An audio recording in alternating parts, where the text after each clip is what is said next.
पंजाब के मुख्यमंत्री भगवंत मान आज दिल्ली में केंद्रीय सड़क और परिवहन मंत्री नितिन गडकरी से मुलाकात करेंगे। इस दौरान पंजाब के लिए नई सड़क परियोजना समेत कई अन्य मुद्दों पर चर्चा होगी। यह मुलाकात शाम 7 बजे होगी। तमिलनाडु के मंत्री वी सेंथिल बालाजी को धन शोधन रोकथाम कानून के प्रावधानों के तहत गिरफ्तार किया गया। आधिकारिक सूत्रों से ये जानकारी मिली है। पूछताछ के एक लंबे सत्र के बाद उन्हें गिरफ्तार कर लिया गया। मंगलवार को उन्हें बेचैनी की शिकायत के बाद शहर के एक सरकारी अस्पताल में भर्ती कराया गया था। बताया जा रहा है कि वी सेंथिल को आज एक विशेष अदालत में पेश किए जाने की संभावना है, जहां एजेंसी उनकी हिरासत की मांग करेगी। तमिलनाडु के मंत्री वी सेंथिल बालाजी को धन शोधन रोकथाम कानून के प्रावधानों के तहत गिरफ्तार किया गया है। आधिकारिक सूत्रों से जानकारी मिली है। पूछताछ के एक लंबे सत्र के बाद उन्हें गिरफ्तार कर लिया गया। मध्य प्रदेश सरकार ने मंगलवार को एक कल्याणकारी योजना के तहत किसानों को दी जाने वाली आर्थिक सहायता को 4,000 रुपये से बढ़ाकर 6,000 रुपये प्रति वर्ष कर दिया है। यह राशि किसानों को केंद्र सरकार द्वारा दी जा रही है सालाना 6,000 रुपये के अतिरिक्त दी जाएगी। यह घोषणा मध्य प्रदेश में विधानसभा चुनावों से कुछ महीने पहले ही गई है। मुख्यमंत्री शिवराज सिंह चौहान ने मुख्यमंत्री किसान कल्याण योजना के तहत सहायता राशि को 4,000 रुपये से बढ़ाकर 6,000 रुपये सालाना करने की घोषणा की। प्रदेश सरकार द्वारा इसे प्रधानमंत्री किसान सम्मान निधि के बराबर किया, जिसके तहत छोटे और सीमांत किसानों को 6,000 प्रति वर्ष मिलते हैं। संयुक्त राष्ट्र सुरक्षा परिषद के विस्तार के मंगलवार को जोरदार पैरवी करते हुए रक्षा मंत्री राजनाथ सिंह ने कहा कि समय आ गया है कि संयुक्त राष्ट्र के निकायों को और अधिक लोकतांत्रिक एवं हमारे समय की हकीकतों को द्योतक बनाया जाए। संयुक्त राष्ट्र शांति मिशन के 65वें साल के अवसर पर यहां आयोजित एक संगोष्ठी को संबोधित करते हुए उन्होंने कहा कि यदि दुनिया के सबसे अधिक जनसंख्या वाले देश भारत को संयुक्त राष्ट्र सुरक्षा परिषद की स्थायी सदस्यता नहीं मिलती है, तो यह इस वैश्विक संगठन की नैतिक वैधता को कमजोर करेगा। उन्होंने इस कार्यक्रम में मंच पर आसीन संयुक्त राष्ट्र के स्थानीय समन्वयक सौम्बी सर्प की उपस्थिति में यह बात कही।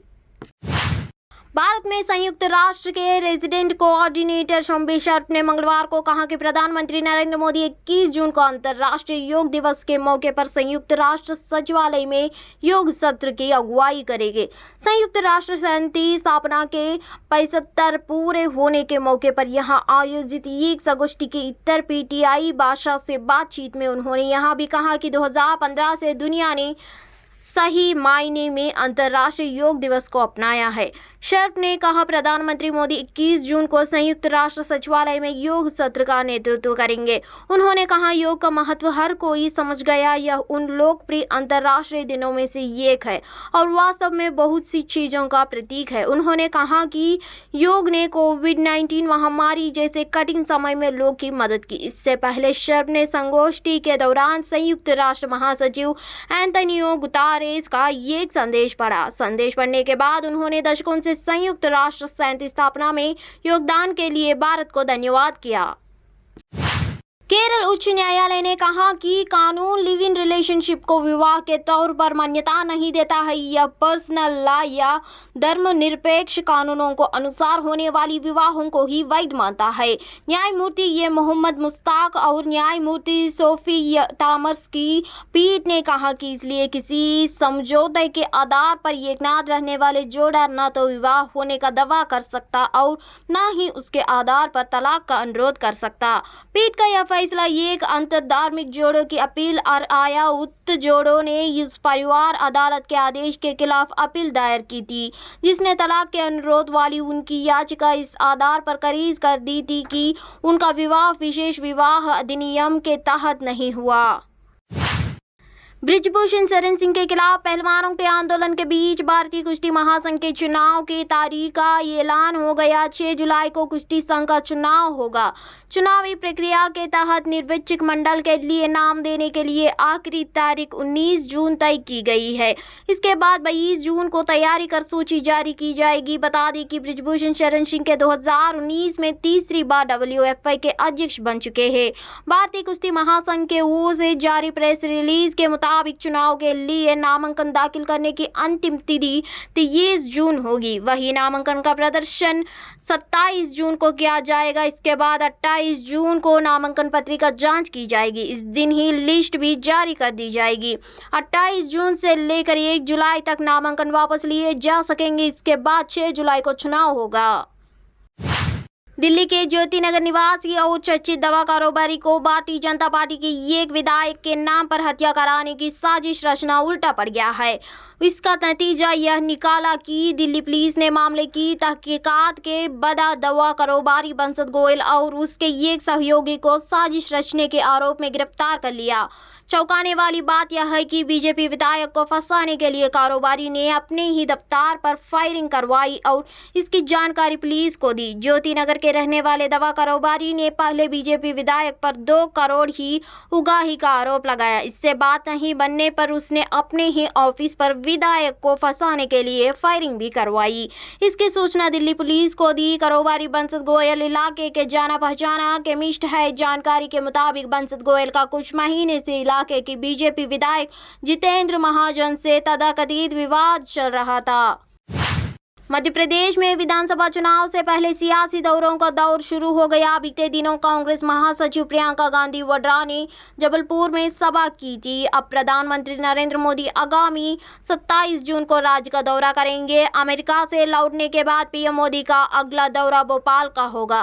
पीएम मोदी 22 से 25 जून तक अमेरिका दौरे पर रहेंगे। बताया गया कि प्रधानमंत्री सरकारी कार्यक्रमों के अलावा भारतीय जनता पार्टी के कार्यक्रम में भी शामिल होंगे। पीएम मोदी 27 जून को यानी मंगलवार को भोपाल जबलपुर वंदे भारत को हरी झंडी दिखाएंगे। इसके अलावा वह रोड शो भी कर सकते हैं। इसके साथ ही वह भारतीय जनता पार्टी के बूथ स्तर के कार्यकर्ताओं के बड़े सम्मेलन को भी संबोधित करेंगे। वहीं उसी दिन जबुआ में आदिवासियों के सिकल सेल कार्यक्रम में जा सकते हैं। जीतन राम मांझी के बेटे संतोष मांझी के इस्तीफे से सियासी हलचल तेज गई है। इस मामले में जाप सुप्रीमो पप्पू यादव का बयान सामने आया है। सुपौल के छतरपुर पहुंचे जाप सुप्रीमो पप्पू यादव ने मंगलवार को संतोष मांझी के इस्तीफे पर बड़ा बयान देते हुए कहा कि बड़ी मछली छोटी मछली को निगलाना चाहती है। उन्होंने कहा कि संतोष मांझी ने अपनी पार्टी की साख को बचाने के लिए ऐसा कदम उठाया। खासकर चुनाव के समय में छोटी पार्टी इस तरह की सौदेबाजी करती है। चुनाव में महज 9 महीने बाकी है। अब इधर से उधर जाने का खेल चलता रहेगा। उन्होंने आरोप लगाया कि संतोष मांझी के इस्तीफे में बीजेपी का हाथ है। उन्होंने कहा कि बीजेपी पैसे का खेल खेलती है। मध्य प्रदेश सरकार ने मंगलवार को ये कल्याणकारी योजना के तहत किसानों को दी जाने वाली आर्थिक सहायता को 4,000 रुपये से बढ़ाकर 6,000 रुपये प्रति वर्ष कर दिया है। यह राशि किसानों को केंद्र सरकार द्वारा दी जा रही है सालाना 6,000 रुपये के अतिरिक्त दी जाएगी। यह घोषणा मध्य प्रदेश में विधानसभा चुनावों से कुछ महीने पहले ही गई है। मुख्यमंत्री शिवराज सिंह चौहान ने मुख्यमंत्री किसान कल्याण योजना के तहत सहायता राशि को 4,000 रुपये से बढ़ाकर 6,000 रुपये सालाना करने की घोषणा की। प्रदेश सरकार द्वारा इसे प्रधानमंत्री किसान सम्मान निधि के बराबर किया, जिसके तहत छोटे और सीमांत किसानों को 6,000 प्रति वर्ष मिलते हैं।